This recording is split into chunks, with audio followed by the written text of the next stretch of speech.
এই তো এখন 11:30 মতো বাজে। আমার ফিডিং বোতলগুলো ক্লিন করে ওই থালাটায় নিয়ে এসেছিলাম, আর ও থালাটা নিয়েই খেলা করছে এখন। আর এই যে দুধ বসিয়েছি ওকে খাওয়াবো। ওর ফিডিং বোতলগুলো ক্লিন করি আমি ক্লেনজার দিয়ে একটা, আর সে ক্লেনজারটা লাভ লাভের ক্লেনজার, যেটা ভালো করে ওটা দিয়ে ক্লিন করে তারপরে বয়েল করে নিই। ওর খেলাতেই ব্যস্ত, ওকে এখন খাওয়াবো, তারপরে আবার 12টার সময় ঘুম থেকে উঠবে, ওকে আমি খাইয়ে ঘুম পাড়িয়ে দেবো এখন। উঠে তারপরে আবার স্নান টান করে আবার ওকে লাঞ্চ করাবো। এই যে বোতলগুলো ক্লিন করে এনেছি। আর এটা রয়েছে ওর মিল্ক পাম্প যেটাতে করি আমি, সেই মেশিনটা, ওটাকেও আমি ক্লিন করি একসাথে, ওই ক্লিনজার দিয়ে ক্লিন করে তারপরে বয়েল করে নিই।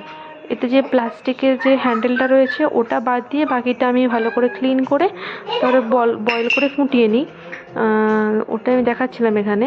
আর এই যে কাপড়টা রয়েছে এই কাপড়টা দিয়ে আমি ওটাকে র্যাপ করে রাখি, যাতে কোনো পোকামাকড় বলো বা ধুলোবালি বলো ওতে না পড়ে, সেই জন্য।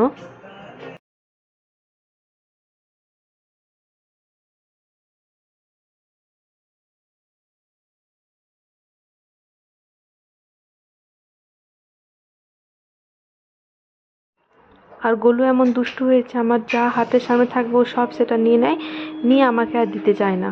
ওকে আমি কত করে চাইছিলাম, গোলু দাও ওটা দাও আমাকে বাবা, ও দিচ্ছিলই না।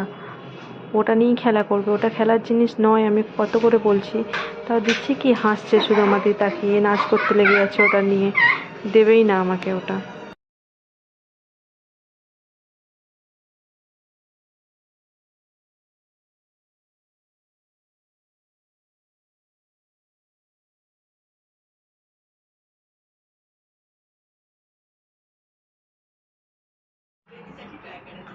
এই যে খেলা চালুই আছে ওর এটা নিয়ে, থাক ও খেলুক এটা নিয়ে।